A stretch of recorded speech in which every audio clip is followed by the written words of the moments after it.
masuk ke histori partai ini sebenarnya rekam jejaknya juga cukup luar biasa juga Om. Saya juga tidak pernah membayangkan dan seperti yang saya bilang saya juga nothing tulus, artinya saya jalani dengan baik. Saya karena mewakili anak muda hari ini bahwasannya saya merasa Partai Demokrat ini membuka ruang untuk anak muda masuk ke politik. Karena juga saya juga melihat di lingkungan teman-teman saya juga, terutama yang seumuran saya juga belum tentu ada yang tidak banyak lah. Kalau ada, tapi tidak banyak yang terjun ke politik. Saya pikir mudah-mudahan ke depan lewat kerja-kerja yang kami lakukan, mungkin lewat program-program yang Bang Irwan lakukan, terus hal-hal baik lah yang menurut saya Bang Irwan berikan itu juga mendorong anak-anak muda juga untuk ikut berpartisipasi dalam politik.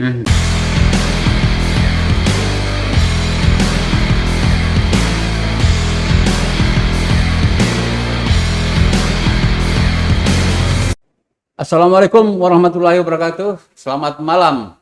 Ketemu lagi dengan Om WP di podcast Om WP. Malam ini saya kedatangan seorang tamu yang sebenarnya sudah lama dinanti-nantikan. Ini juga request dari beberapa teman-teman di media sosial yang menyatakan kapan tamu saya ini tampil di podcast Om WP. Sebenarnya kemarin malam mau tampil, hanya beliau punya acara di satu tempat di kota Sangatta ini. Akhirnya kita undur malam ini. Tamu saya adalah Pandi Widarto SIP. Assalamualaikum. Waalaikumsalam warahmatullahi wabarakatuh. Semakin sehat saya lihat ini. Alhamdulillah Om. Keliling-keliling terus ya? Ya alhamdulillah. Saya lihat itu keliling-keliling terus tuh, dari mana ke mana tuh. Iya kan? Iya. Sambil mengawal program Haji Irwan terkait dengan rehabilitasi rumah. Betul Om. Agak sedikit ada aktivitas di situ. Ada aktivitas itu ya. Luar biasa memang. Ada tanggung jawab. Jadi sebenarnya bukan hanya kali ini aja sebenarnya. Ananda itu memang dari dulu aktif bersama dengan Ketua DPD Partai Demokrat Kalimantan Timur, Haji Irwan. Itulah makanya Om sebenarnya juga tidak terlalu heran kenapa Ananda tiba-tiba menjadi caleg di Partai Demokrat. Bukan karena di situ ada Abah Pordi sebagai mertua Ananda Pandi, bukan itu, tetapi rekam jejak Ananda terkait dengan aktivitas Ananda itu sebenarnya bersama dengan Haji Irwan jauh sebelumnya. Kita dulu bersama-sama di G20 Mei ya, membangun organisasi itu. Kemudian juga aktif di bidang lain. Nah, sebelum kita masuk ke persoalan terkait dengan pencalekan Ananda Pandi di Partai Demokrat, saya ingin tanya dulu nih. Dulu kan saya tahu persis itu Ananda aktif di sepak bola tuh. Gimana persepak bolaan kutip ini? Iya. Nah, bisa dijelaskan barangkali. Baik. Terima kasih sebelumnya saya ucapkan buat Om saya, orang tua saya juga, Om WP, malam ini bisa diundang di podcast Om WP. Ini juga satu hal yang saya tunggu-tunggu juga sebenarnya. Begitu ingin ya. ngobrol di sini, ngobrol langsung dengan Om WP. Jadi saya terima kasih. Mudah-mudahan bisa berdiskusi, dan yang paling penting saya mau ngambil ilmu dari Om WP juga nih terkait public speaking dan sebagainya. Ya, jadi terkait rekam jejak saya Om, memang jauh sebelum masuk ke dunia politik saya punya latar belakang sebagai atlet sebenarnya. Jadi dulu sesuai tagline yang saya tulis juga di Facebook, berjuang sepenuh hati, artinya semua hal yang saya lakukan nothing tulus saja Om. Artinya saya ingin juga setiap momen atau setiap situasi yang saya jalani saya lakukan dengan baik. Nah, dan tidak pernah terbayangkan juga akhirnya bisa masuk ke politik. Dulu mungkin orientasi saya dari kecil itu pengen jadi pemain sepak bola. Tidak pernah terbayangkan sedikit pun untuk masuk ke politik. Tapi ternyata Tuhan berkehendak lain, dan saya sangat bersyukur, alhamdulillah sekali saya dapat kesempatan ini. Dulu setiap hari-hari saya mungkin disibukkan dengan latihan bola, kemudian aktivitas dengan teman-teman dalam lingkungan olahragawan lah, begitu Om. Jadi agak kurang sebenarnya dalam bidang organisasi. Tapi menurut saya itu juga bukan dari bagian yang melemahkan kita untuk dalam memasuki dunia politik. Artinya organisasi itu juga bisa dipelajari. Dan alhamdulillah pada saat masuk ke organisasi itu saya dapat bimbingan langsung organisasi yang baik juga dan luar biasa saya pikir.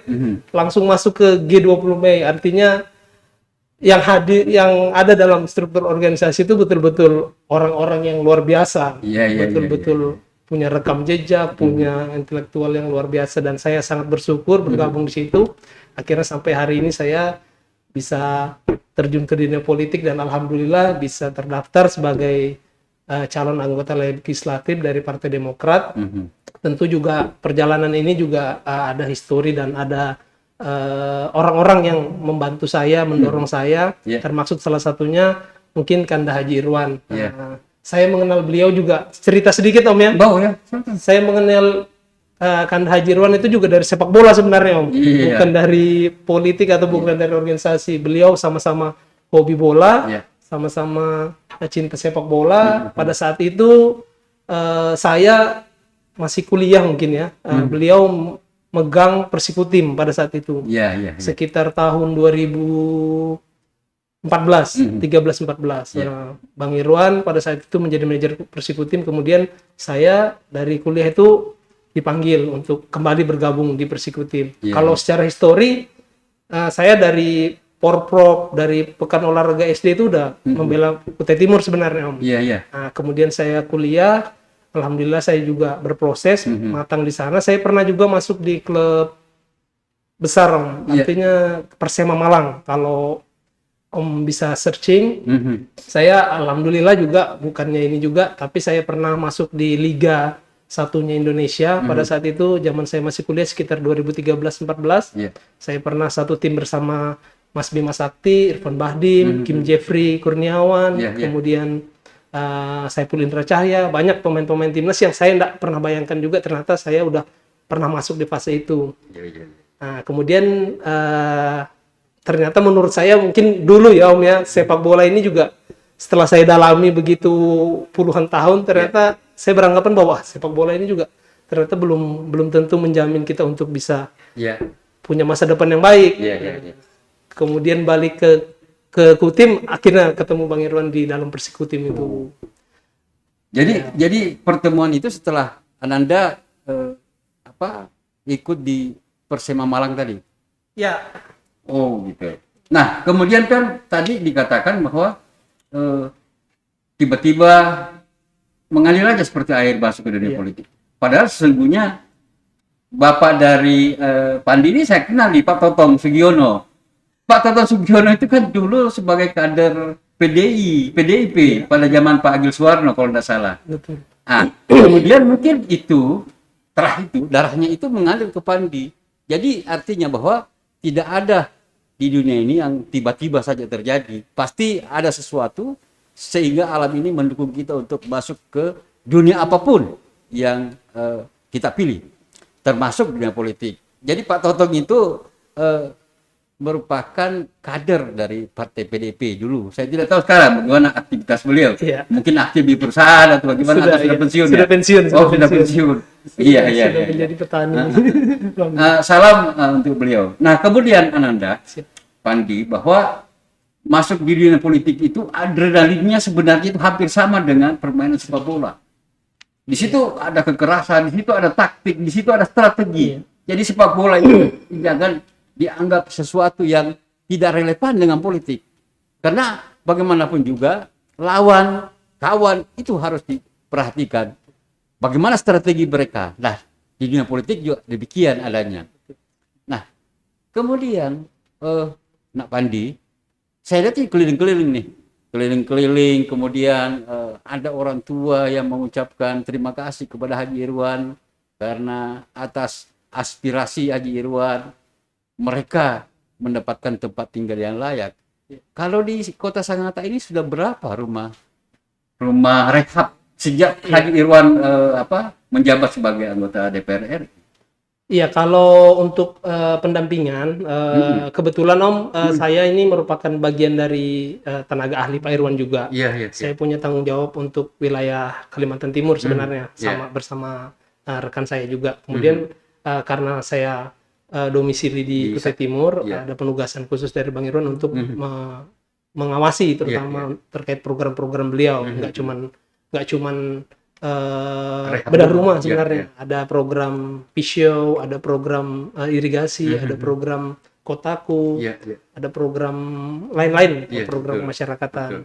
Nah, jadi saya juga artinya punya beban tugas yang memang harus saya jalankan, dan alhamdulillah dari beberapa tahun ini pasien kita udah hampir sekitar 1.000 rumah untuk wilayah Sangatta Utara. Untuk wilayah Sangatta Utara hampir 1.000 rumah. Hampir 1.000 rumah. Hampir 1.000 rumah. Dari tahun 2019. Ya. Sejak dari Pak Haji Irwan dilantik.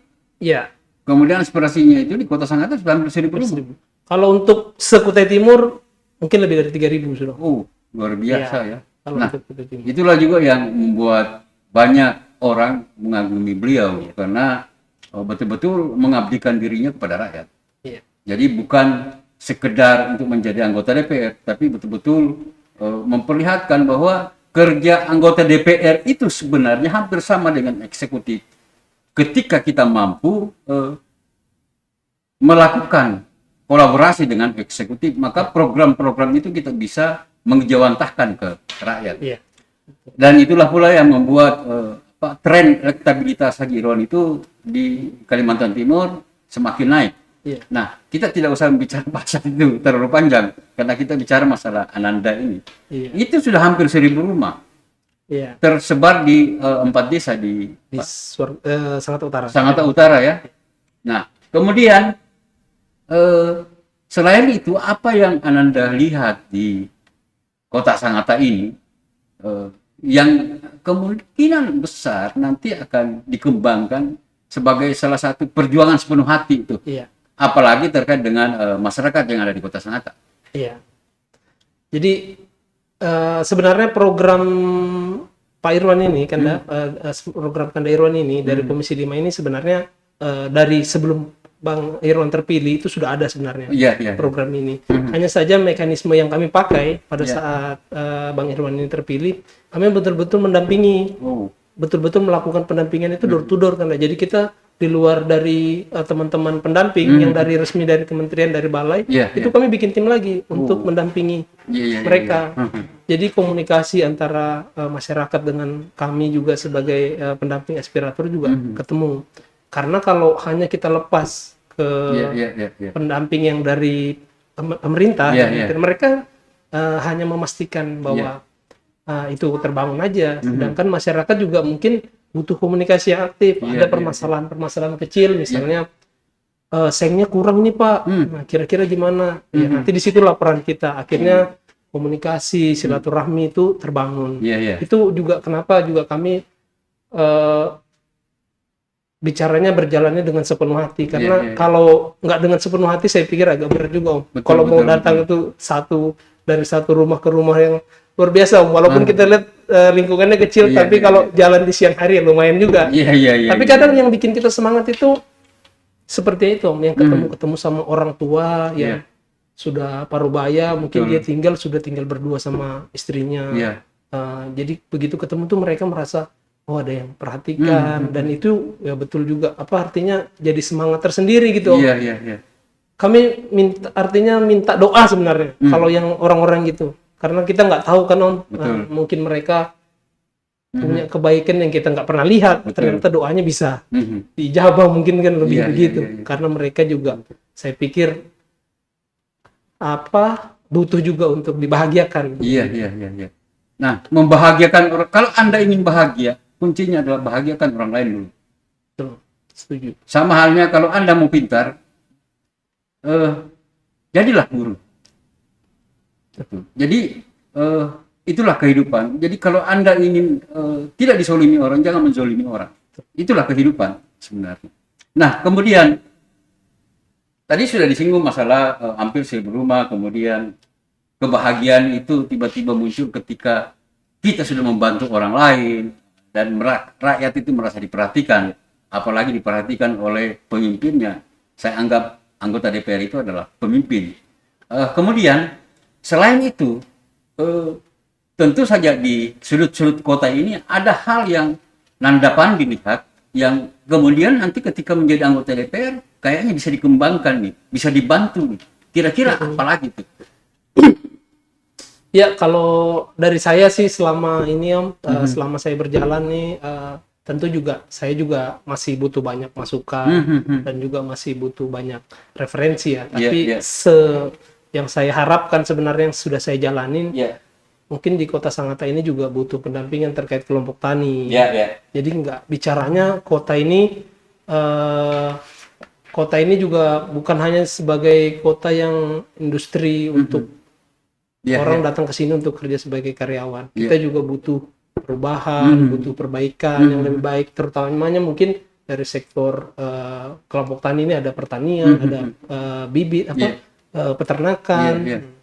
Ya, terus kalau dari infrastruktur juga harapannya jalan-jalan utama itu segera bisa diperbaiki. Terutama yang jadi catatan sebenarnya, kebetulan saya juga dari kecil lahir di Sangatta dan ngerasakan banget lah. Artinya memang sudah seharusnya ke depan ini ada perubahan wajah kota terutama. Mungkin dari penataan trotoar yang harus mulai dirapikan. Jadi Sangatta itu udah menjadi kota maju yang layak untuk orang berjalan kaki, orang jogging, orang naik sepeda. Bukan hanya yang lewat truk-truk besar, alat-alat berat. Kita juga jenuh juga, maksudnya udah aduh ini kok begini-begini terus yang lewat. Iya. Nah, oke, sebelum kita membahas masalah infrastruktur kota, tadi saya baru mendengar bahwa ternyata di Kota Sangatta ini ada kelompok tani ya. Iya, betul loh. Saya kebetulan juga beberapa bulan ini agak sibuk ke situ, mulai coba jalan terus ketemu masyarakat. Oh, ternyata mereka ada yang bertani. Ada saya kebetulan ada posting hari ini. Jadi tadi ada ketemu dengan masyarakat. Oh, ternyata mereka cerita sedikit kenapa kok bisa bertani di tengah kota gitu kan. Ibu mereka bilang kami bertani ini kemarin pada saat COVID. Oh, saya bilang luar biasa juga berarti secara tidak langsung dampaknya itu ternyata ada dampak positifnya juga. Pasca COVID nggak ada kesibukan, akhirnya mereka menggarap lahannya itu dan itu betul-betul pribadi. Itu di Kota Sangatta. Di Kota Sangatta. Luar biasa ya. Saya sendiri dari dulu keliling-keliling tuh baru tahu isunya bahwa ternyata di Kota Sangatta banyak juga komunitas yang bertani. Bertani gitu. Betul. Nah, mungkin di daerah-daerah belakang ya, pendidikan belakang, kemudian daerah Swarga Barat sebenarnya lebih ke daerah Swarga Barat sebenarnya. Kalau ke pemberdayaan kayak pembibitan sawit ternak itu di sapi khususnya itu di daerah Swarga Barat di atas itu cukup produktif. Di daerah Kampung Jawa sana. Kampung Makassar sekarang. Kampung Makassar ya? Iya Om. Itu saya berapa kali berkunjung, lokasinya bagus. Terus penunjang untuk kayak masyarakat di sana kebanyakan melihara sapi. Nah itu iklimnya terus makanannya itu semua tersupport gitu. Saya pikir wah luar biasa juga kampung di sini. Nah, ketika bertemu dengan mereka itu tadi kan sudah disampaikan bahwa kami bertani karena kemarin ada COVID. Kemudian kendala-kendala mereka dalam rangka mengembangkan hasil pertanian itu bagaimana tuh? Ya kalau saya tanya juga akhirnya pasca COVID ini gimana Bu produktivitas penanamannya, kemudian ya kami informasi mereka sih secara penanaman mereka nggak pernah berubah polanya dan hasilnya itu bukan lagi mereka yang ke pasar tapi udah ada pelanggan yang ngambil. Tapi pelanggan itu bukan tengkulak. Ya, saya kurang tahu kalau itu karena belum pengumpul ya. Belum ketemu mereka, hanya mereka ibu itu sampaikan bahwa nanti ada yang ngambil, jadi dijual ke pasar. Mereka panen siang, sore itu dibawa ke pasar. Ada yang bawa gitu. Ada mereka nanam jagung, terus bayam Brazil ya. Kalau saya baru dengar tuh, saya bawa pulang juga, saya tes juga ternyata. Lumayan banyak ininya juga. Luar biasa ya. Nah, ini kan bisa Ananda pikirkan Nah, ketika Ananda duduk sebagai anggota DPRD Kabupaten Kutai Timur, apa yang kira-kira Ananda pikirkan terkait dengan petani-petani yang sebenarnya di Kota Sangatta ini banyak juga tuh? Iya, ya harusnya sebenarnya memang perlu diskusi juga ya terkait mungkin ada perangkat desa di sana, kemudian ada teman-teman RT Betul. yang artinya harusnya juga bisa didiskusikan bersama bahwa lahan yang sudah berjalan ini sebagai lahan pertanian atau sayur atau harusnya memang udah bisa lebih dibina gitu. Jadi mereka kalau perlu dikasih bibit mungkin dan lahannya mungkin lebih diperluas lagi. Mungkin bisa ngambil contoh itu seperti kampung gitu kan Om. Mereka didoktrin untuk masing-masing kakak garap 1 hektar gitu. Jadi kalau itu mampu dikoordinir dengan baik, itu kan luar biasa juga Om. Apalagi mungkin ada perangkat desa yang bisa berkontribusi aktif lewat BUMDes atau lewat koperasi. Kemudian ada pasar-pasar. Kalau sekarang kan di kita nih di Sangatta ini kan kebutuhan pangan ini kan pasti luar biasa Om, perputaran ekonominya. Karena banyak orang datang masuk, otomatis warung-warung makan itu akan hidup. Nah, kalau itu juga tersuplai dengan baik kan akan berkesinambungan juga. Jadi poinnya tadi ada kolaborasi antara perangkat desa, RT terlibat di situ sehingga petani-petani kita yang selama ini tidak dilihat oleh pemerintah ya bisa berkembang dengan baik. Dengan adanya misalnya Nanda Pandi ke depan mudah-mudahan menjadi anggota DPRD Kutai Timur sehingga orang-orang pinggiran, saya anggap petani-petani pinggiran ini bisa dibina oleh Ananda Pandi dan kolaborasinya ya betul ke kepala desa, RT yang ada atau tokoh-tokoh masyarakat yang ada di situ. Saya teringat kelompok-kelompok tani itu di Goa, di Kabupaten Goa ya, daerah Bali itu di sana memang ada kelompok-kelompok tani yang dibina oleh pemerintah. Jadi pembinaan mereka itu bukan hanya dari sisi alat-alat pertaniannya, tetapi juga market. Makanya kenapa orang-orang dari sana itu banyak mengirim sayur-sayuran ke Kalimantan Timur, terbersih. Wortel, kemudian ubi-ubian. Nah, kemudian itu kan juga nanti akan terkait dengan pembangunan IKN, iya kan? Nah, kalau petani-petani kita tidak disiapkan dari sekarang, itu bisa mereka atau orang-orang di sini itu tidak bisa memanfaatkan dirinya sebagai bagian dari IKN itu. Nah, memang dibutuhkan orang-orang yang berpikir maju seperti Ananda yang bisa berkolaborasi dengan beberapa stakeholder di daerah itu. Nah, kemudian kita beralih ke persoalan infrastruktur yang tadi disinggung itu. Ya memang banyak teman-teman yang ketika podcast di sini sangat prihatin terkait dengan ibu kota Sangatta ini. Ya, kita lihat yang ada hanya 1 jalur, padahal sebenarnya sudah ada 2 jalur. Agar supaya mobil yang dari luar itu tidak menumpuk pada Yosudarso saja. Sehingga kalau orang dari luar melihat kota Sangatta ini begitu masuk di Yosudarso langsung kaget, ternyata kota Sangatta ini luar biasa kendaraannya. Bukan persoalan luar biasa kendaraannya, jalannya hanya 1. Nah, ada jalan itu yang belum disambungkan itu. Nah, selain itu, Ananda memotret pembangunan kota ini bagaimana? Iya, betul sih Om. Saya juga sebenarnya sebagai warga nih, sebagai warga Sangatta juga ada kegelisahan di situ. Karena kadang saya kan kebetulan kecilnya di Surga Barat. Nah, sekarang tinggalnya di Sangatta Utara gitu kan.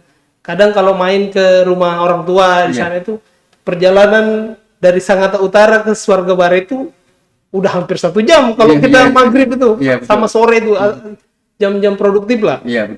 Itu pasti udah hampir 1 jam. Ini kok maksudnya sudah kayak kota banget ini, tapi belum terurai-urai permasalahannya. Mudah-mudahan ke depan sama-sama bisa berdiskusi dengan pemerintah, dengan stakeholder yang terkait supaya permasalahan ini juga bisa terurai. Jangan sampai setiap tahun dibiarkan, nanti rentang waktunya semakin panjang ini, yang tadi 1 jam bisa 1,5 jam. Jadi saya merasa ketika seperti tadi menjelang maghrib itu Saya merasa jalan di Jakarta yang macet, di Makassar yang macet. Padahal sebenarnya macetnya itu bukan karena memang banyak kendaraan, tetapi jalan yang dilalui hanya satu, hanya Yosudarso. Sementara sudah ada dipersiapkan tuh jalan, hanya sayangnya bahwa jalan itu tidak bisa ditembus. Iya, betul. Nah, ini memang butuh perhatian semua orang, apalagi anggota DPRD yang baru nanti itu harus fokus tuh bagaimana infrastruktur kota ini diperbaiki Iya. agar supaya orang masuk itu nyaman. Betul. Nah, Paling enggak sedikit mungkin saya punya harapan juga, Iya, iya. paling enggak sedikit menggambarkan tuh ketika orang masuk Kutai Timur itu kan yang pertama dilihat Sangatta. iya, iya. Kalau itu bisa berbenah, maksudnya ada perubahan, ada perbaikan yang signifikan, saya pikir yang harus diutamakan juga Sangattanya dulu nih Betul. sebagai wajah ibu kota Iya. kabupatennya gitu kan. Artinya mudah-mudahan itu bisa diselesaikan. Ya, kita berdoa supaya segera terselesaikan itu, apalagi dengan anggaran kita yang sangat luar biasa besarnya, walaupun disedot oleh Multier 1,3 triliun itu, sisanya masih bisa sebenarnya. Hanya ya memang dibutuhkan keseriusan untuk membangun kota ini. Nah, tadi di Demokrat, Iya. sebagai apa di Partai Demokrat? Ya, jadi kalau masuk ke histori partai ini Aha. sebenarnya rekam jejaknya juga cukup luar biasa juga, Om. Saya juga tidak pernah membayangkan, dan seperti yang saya bilang, saya Iya. juga nothing tulus, artinya saya jalani dengan baik. Iya. Jadi dulu pada saat Bang Irwan mencalonkan diri sebagai anggota DPR RI, Iya, iya, iya. itu sebelum beliau terpilih, itu rekomendasi dari Partai Demokrat itu harus mengirimkan 2 orang tim untuk mengikuti pelatihan. Oh, iya, iya, iya. Namanya Akademi Demokrat. Akademi Demokrat. Itu dibentuk oleh Ketua Umum Ya. Mas AHY. Iya. Dibikin pada saat itu beliau menjabat sebagai Ketua Kogasma, Komandan Satuan Tugas Bersama. Iya, Ketua Umumnya masih Pak SBY saat itu. Mhm. Nah, jadi seluruh Badan Pemenangan Pemilu itu dipegang oleh Kogasma. Iya, Kemudian Ketum sekarang Mas AHY membentuk Akademi Demokrat, yang beliau mencita-citakan bahwa ini membentuk kader muda yang militan, yang ke depan akan betul-betul hidup mati buat partai ini. Iya, iya, Artinya dia betul dengan basic militer yang dia punya. Dan alhamdulillah saya termasuk orang yang beruntung, Om. Makanya saya artinya itu kesempatan yang luar biasa yang Bang Irwan kasih buat saya. Iya, iya. Saya ikut pelatihan, itu pelatihannya di Bogor pada saat Di itu, Bogor, di ya? Kabupaten Bogor, di Puncak Gunung. Iya. Saya berdua dari sini, perwakilan Kaltim. Nah, di sana ketemu ratusan orang juga, Om. Iya, Hampir 300 orang. Itu mewakili masing-masing calon anggota DPR RI. Oh. Pada saat itu, seluruh Indonesia. Iya, Jadi iya. wajib mengirimkan. Nah, kami pikir juga belum membayangkan bahwa ini Akademi Demokrat ini yang gimana-gimana. Tapi yang seperti saya bilang, saya nothing tulus saja. Dan niatnya pengen belajar. Berangkat ke sana, Iya. berdua, ternyata masuk itu, kita masuk ke dalam villa besar. Itu masuk ke dalam villa registrasi. Iya. Ternyata begitu masuk itu, kita bukan tidur di dalam villa itu, Om. Iya, iya, iya. Jadi ada ambil tempat tidur tentara itu, Iya, iya. ambil masing-masing, kemudian suruh bangun tenda. Kita tidur di tenda ternyata. Berkemah ya. Berkemah Iya, ternyata. iya, iya, iya. Wah, kalau yang punya mental nggak kuat juga, dan itu banyak, Om. Iya. Jadi dari 300 orang itu hampir juga 100 orang itu ada yang pulang. Oh, Nggak sanggup. tidak dia. kuat ya. Tidak kuat. Mentalnya tidak kuat. Nggak membayangkan Iya, bahwa iya, iya. akan seperti ini. Membayangkannya bahwa tidur di villa, Iya, iya. pelatihan-pelatihan gitu kan. Nah, ternyata tidur di tenda dan betul-betul digembleng secara militer. Dan saya sangat bersyukur ada dalam bagian itu, dan ini merupakan Akademi Demokrat Angkatan Pertama. Iya, yang iya. betul-betul Mas AHY langsung gagas, beliau yang nyusun semuanya. Nah, saya beruntung ketemu orang-orang hebat di sana. Nah, teman-teman seangkatan, kita digembleng selama hampir kurang lebih 1 bulan loh. Itu kita udah jalanin yang namanya jalan tengah malam sendiri, yang kayak jerit malam itu. Iya, iya, Terus berenang-berenang di gorong-gorong apa itu udah ya semi militer lah. Iya, iya, iya. Kayak gitu ceritanya. Makanya namanya Akademi Demokrat. Dan alhamdulillah saya menyelesaikan sampai akhir. Nah, kemudian setelah 2 minggu itu kita pulang, Om. Jadi pulang itu kita harus merealisasikan apa yang kita dapat ilmu itu Iya, iya, iya. di pelaksanaan di lapangan. Iya, iya, iya. Kemudian mendampingi Bang Irwan kampanye, semua sebagainya kita dampingin. Iya, iya. Sampai akhirnya alhamdulillah Bang Irwan terpilih. Iya. Dengan kerja keras yang luar biasa, beliau terpilih dan kami ada tahap berikutnya lagi. Jadi pasca itu setelah terpilih ada lagi tahap berikutnya yang khusus untuk anggota-anggota dewan yang terpilih. Itu peserta yang ikut pelatihan di awal tuh masuk lagi ke pelatihan lanjutan. Oh, diolah ada lanjutannya. Ada lanjutannya lagi. Akademi tadi itu. Akademi lagi. Karena tahapan itu sampai wisuda kita. Jadi betul-betul kayak kampus. Kita ada wisudanya. Jadi kita digembleng lagi selama hampir 2 minggu. Tapi ini sudah lebih enak, Om. Tidurnya udah di hotel atlet, di Senayan gitu udah. Tapi ya itu luar biasanya lagi yang saya nggak bayangkan, kasur itu empuk gitu kan, tempat tidur. Tapi nggak pernah kita tidur di atas jam 3 subuh. Tidur itu jam 4, Om. Karena ya betul tugasnya luar biasa. Jadi kita selesai materi, full materi, tugas pagi udah senam pagi udah pokoknya yang saya dapat pengalamannya disiplin terutama yang perlu dipegang. Dari situ akhirnya membentuk karakter kita langsung. Saya pikir itu yang akhirnya. Mendengar cerita Anda itu membuat saya kembali flashback. Saya juga pernah ikut itu. Jadi saya ada beberapa orang dari PT Timur itu dikirim bahkan di Cipanas. Jadi memang dalam hal pendidikan dan pelatihan Demokrat memang luar biasa. Begitu kita pulang, kita praktekkan apa yang kita dapatkan di sana. Nah, akhirnya waktu itu kan Demokrat PT Timur 0 kursi tuh. Jadi dipaksa bagaimana supaya menjadi partai pemenang. Jadi Om itu tidak pernah di rumah, jarang tuh, keliling terus tuh, hampir 2 tahun dan akhirnya berhasil kita memenangkan pertarungan. Akhirnya Demokrat waktu itu menjadi pemenang di Kabupaten PT Timur. Nah, ini memang luar biasa nih. Jadi teringat masa-masa lalu dan alhamdulillah kita diterima oleh Pak SBY waktu itu di Cipanas. Itu masih ada foto saya bersama dengan beliau. Kemudian kalau bilang Bang Irwan itu jiwa Korsa. Korsa. Hanya memang ya namanya kader partai ini kan kadang orang yang tidak banting tulang itu terkadang dipinggirkan. Saya biasalah dalam politik itu. Hanya saya selalu bilang, kalau kau pinggirkan saya, ilmumu tidak akan bertambah. Ya kan? Dan akhirnya apa yang terjadi? Kita selalu merosot di Kabupaten PT Timur. Teman-teman tahulah siapa, bukan Om BP ya, Sri Tawang di Partai Demokrat. Tapi tidak apa-apa, itu masa lalu. Ya kan? Nah, salah satu poin kader-kader partai itu kalau ingin memenangkan pertarungan adalah memang tadi berjuang sepenuh hati, nothing tulus, tidak ada waktu jeda untuk mendatangi rakyat. Itu poin penting dalam memenangkan pertarungan. Persoalan money politik dan sebagainya itu tidak usah pikirkan, karena kalau kita bicara money politik itu tidak akan ada habisnya.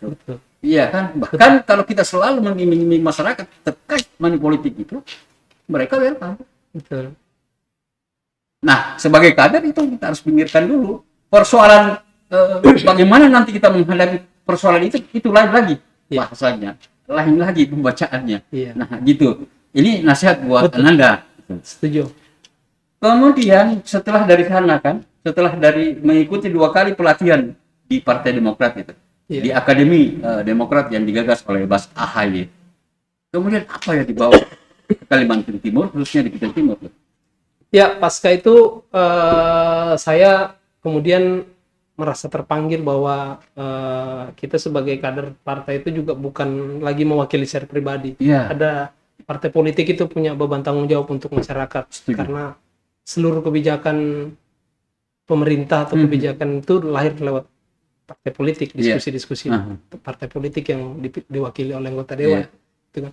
Akhirnya pada saat itu saya merasa lebih percaya diri tentunya Om. Kemudian juga Bang Irwan kasih ruang, fasilitasi. Jadi kita aktif di kegiatan-kegiatan sosial. Kemarin seperti pada saat COVID kami buka dapur umum. Saya jalan sendiri door to door sama tim. Nah, artinya kita mau menunjukkan bahwa pengkaderan yang Akademi Demokrat bangun itu yang memang ada batasan umur Om. Jadi dia nggak seluruh ini. Jadi ada batasan umur. Kita ke COVID. Tagline ketum itu kan, tagline Mas AHY itu muda adalah kekuatan. Ya. Nah, jadi itu yang kita coba buktikan gitu, bahwa kami anak muda ini tangguh gitu, nah, kami siap di medan apapun gitu kan. Kemarin COVID kami turun, kemudian pada saat banjir, alhamdulillah kami juga termaksud tim yang pertama yang siap menurunkan perahu karet, kemudian mengevakuasi pada saat maghrib itu sore. Itu kami udah intens lebih awal.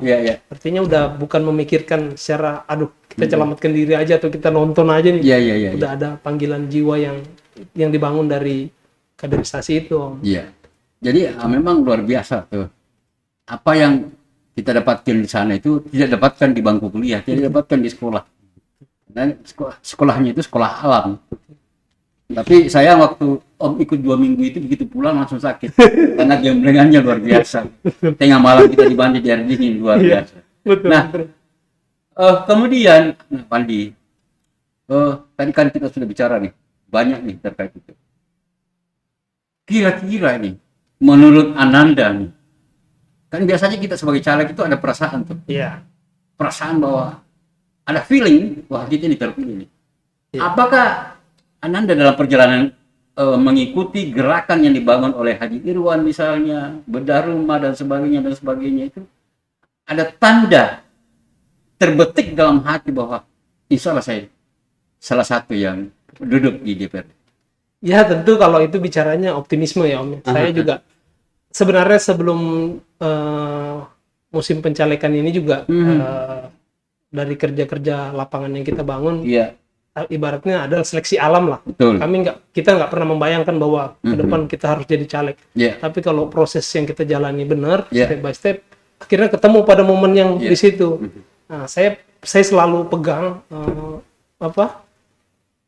kata-kata yang Bang Irwan pernah bilang bahwa dalam politik itu sebenarnya momentum. Jadi kesempatan yang datang pada saat momentum yang tepat. Nah, jadi mungkin selama proses yang saya jalani dengan nothing tulus ini Om, dengan betul-betul kesungguhan, artinya niat untuk belajar, kita ditemukan dengan posisi yang udah waktunya ini untuk pemilu, untuk ikut pencalekan. Nah, dan kebetulan juga sebenarnya posisi saya untuk di struktural Partai Demokrat, saya kemarin ikut terutama karena ikatannya langsung juga dengan Bang Irwan, ikut juga dalam proses pemenangan ketua DPD. Nah, dan akhirnya saya ditunjuk untuk menjadi kepala Balitbang di Provinsi Kalimantan Timur. Kemudian proses itu kita jalani semua, dan secara kebetulan juga sebenarnya Om, di Kutai Timur pada saat itu kan di Kalimantan Timur pasca DPD dilantik, kita mengadakan musda dan mencari ketua-ketua, seleksi kembali untuk menyiapkan organisasi baru untuk ketua-ketua DPC. Kebetulan sebenarnya kebetulan Pak Ordi juga yang terpilih menjadi ketua DPC Partai Demokrat Kutai Timur. Jadi betul-betul tidak pernah juga kita setting dan tidak pernah juga kita bayangkan sebelumnya. Dan itu yang menjadi ruang-ruang kepercayaan diri kita, mungkin ya akan juga semakin percaya diri. Tapi prinsip yang saya pegang sebenarnya bukan karena struktur partainya juga Om. Karena saya juga yakin bahwa Tuhan tidak tidur lah Om ya. Artinya selama 4 tahun ini mungkin saya ketemu masyarakat, saya jalan pendampingan, ya adalah maksudnya mungkin tanda-tanda alam, tanda-tanda Tuhan yang kasih, yang memudahkan jalan kita nggak tahu gimana, tapi saya yakin insya Allah dalam hati saya kesempatan itu datang dan mudah-mudahan dikabulkan oleh Allah. Amin. Nah, memang gitu, kita memang perlu optimis, tapi optimisme tanpa jejak-jejak sosial yang kita lakukan itu namanya optimisme buta. Iya kan, akhirnya ya mohon maaf banyak caleg yang menyatakan saya siap dan saya menang, tetapi kan ada proses yang mereka tidak ikuti, akhirnya muaranya mereka ke money politik. Dan itu sangat disayangkan kalau terjadi hal yang seperti itu. Nah, kemudian saya tertarik dengan tagline mudah adalah kekuatan. ada satu hal yang pernah saya dengar dari beberapa orang mengkritisi terkait dengan struktur Partai Demokrat yang melibatkan banyak anak muda. Iya. Saya bilang kalian salah. Ketika saya bilang saya menjadi tim promotor di struktur kepengurusan Partai Demokrat zamannya Alfian Aswad itu bahkan 70% anak muda, dan kaum muda itu kita konsep yang baik. Hanya ya namanya politik, terkadang teman-teman tidak bisa menjalankan itu karena mereka tidak dibarengi dengan pengetahuan yang ada, sehingga konsep yang kita berikan tidak dijalankan, akhirnya kita kalah. Ya. Malam ini saya jujur ingin katakan itu, bahwa ketika saya menjadi tim promotor, bahkan saya isi itu anak-anak muda itu lebih 70% malah dari kalangan aktivis yang ada di Kabupaten Kutai Timur. Jadi sangat salah jika teman-teman mengatakan kenapa anak-anak muda semua dilibatkan di Partai Demokrat saat ini. Jauh sebelumnya ketika saya masih aktif di Partai Demokrat itu bahkan 70% itu dari kalangan lulusan Stiper dan beberapa teman-teman, ya termasuk JP Darsono itu saya membawa masuk ke Partai Demokrat. Ini bicara jujur ya terkait partai. Nah kemudian tadi saya katakan saya tertarik dengan tagline muda adalah kekuatan. Nah terkadang juga anak-anak muda ini terlalu percaya diri, lupa orang tua.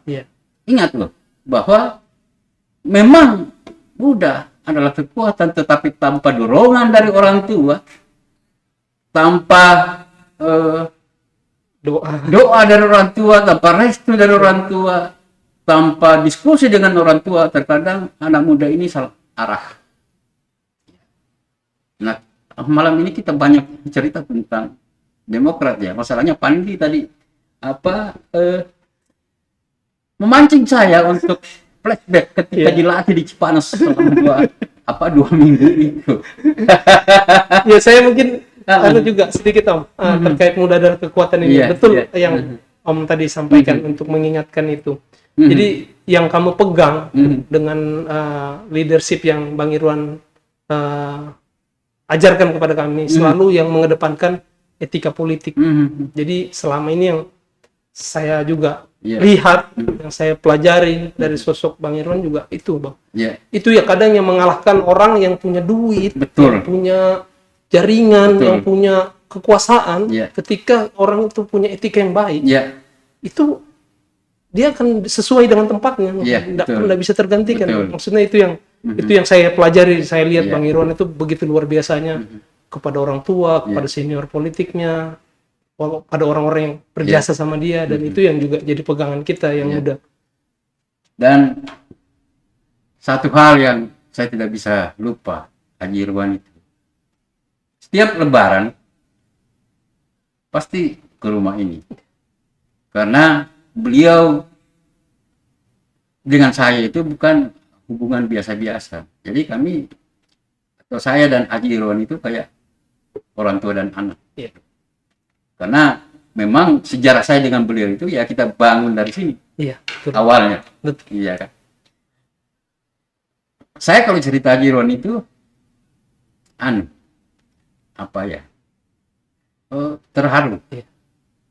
Banyak hal yang membuat saya terharu ke Haji Irwan itu. Betul. Oke. Nah itulah Om. Iya. Luar biasa. Saya juga sangat bersyukur bisa ikut bersama beliau sampai hari ini. Karena beliau tidak pernah membedakan antara satu dengan yang lain. Itu kehebatan etika. Nah, anak-anak muda kalian itu harus mencontoh itu. Bahwa di dalam pergerakan politik itu etika politik harus nomor satu. Jangan menyanyiakan orang yang pernah berjuang, karena orang-orang pernah berjuang bersama kita itu ada hal-hal yang tidak semuanya teori praktek yang diberikan, pasti ada yang disembunyikan. Nah ketika orang-orang yang berjuang kalian tinggalkan, kalian akan tahu Dan saya sudah buktikan itu di Partai Demokrat. Nah, harapan Ananda kepada masyarakat Dapil 1 Sangatta Utara ini terkait keberadaan Ananda sebagai salah satu kandidat caleg dari Partai Demokrat. Apa yang ingin disampaikan ke masyarakat Sangatta Utara? Ya mungkin kalau saya karena mewakili anak muda hari ini, bahwasannya saya merasa Partai Demokrat ini membuka ruang untuk anak muda masuk ke politik. Karena juga saya juga melihat di lingkungan teman-teman saya juga, terutama yang seumuran saya juga belum tentu ada yang tidak banyak lah. Kalau ada, tapi tidak banyak yang terjun ke politik. Saya pikir mudah-mudahan ke depan lewat kerja-kerja yang kami lakukan, mungkin lewat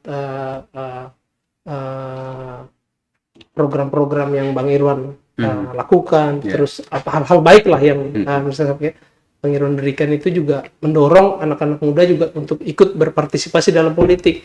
Dulu mungkin kita beranggapan bahwa politik ya udah jadi politik, cuman nggak bisa juga membantu yang kecil. Ternyata setelah Bang Irwan duduk, kami yang muda yang tadinya, jujur saya juga bukan orang yang punya ya Om, saya juga dari keluarga biasa-biasa aja, bapak saya hanya karyawan swasta.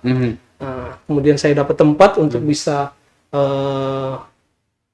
memberikan bantuan kepada masyarakat lewat program-program yang Bang Irwan punya, lewat DPR RI, Komisi 5. Artinya ruang-ruang itu ada.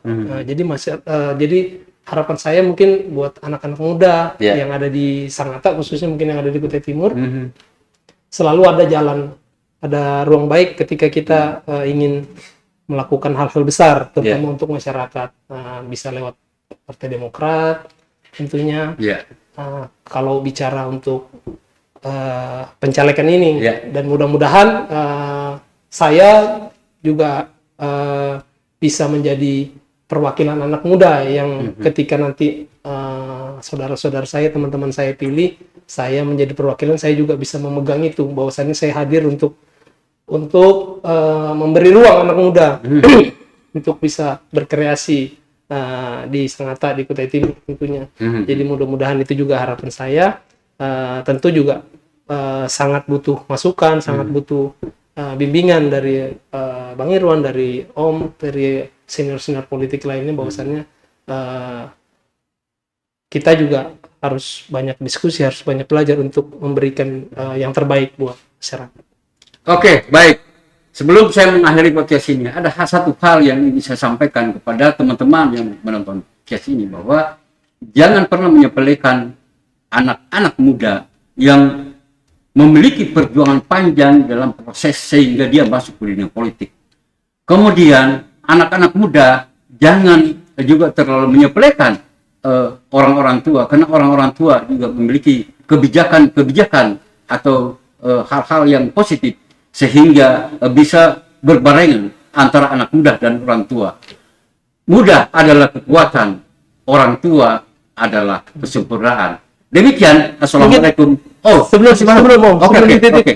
ditutup mungkin sedikit bukan promosi ya, artinya ada satu hal yang juga agar maksudnya media sosial juga tahu, publik juga tahu.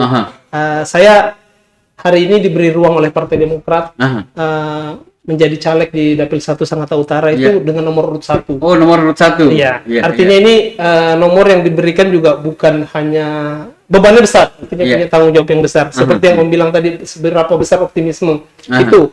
Dan kenapa juga partai mempercayakan kita untuk anak muda kok belum, artinya mungkin ada incumbent, tapi kenapa bisa diberi kepercayaan untuk nomor 1 gitu kan? Apakah yakin? Nah, dan yang kita jalani, kemudian ada rekam jejak Akademi Demokrat, dan itu juga bagian penting, bahwasannya dalam Partai Demokrat dia yang berjuang sungguh-sungguh, seperti yang Om bilang, dia punya nilai lebih, dan itu partai selalu menghargai kerja-kerja keras kader di bawah. Dan saya pikir itu juga yang merasa bikin saya lebih optimis Om, bahwasannya saya ada di nomor 1, jadi mudah-mudahan saya bisa terpilih. Amin. Optimisme anak muda tidak bisa dilawan dengan hanya berpangku tangan. Kita butuh anak-anak muda seperti Pandi.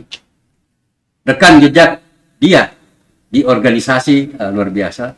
Kemudian beberapa kali mengangkat nama Kutai Timur di bidang olahraga khususnya sepak bola.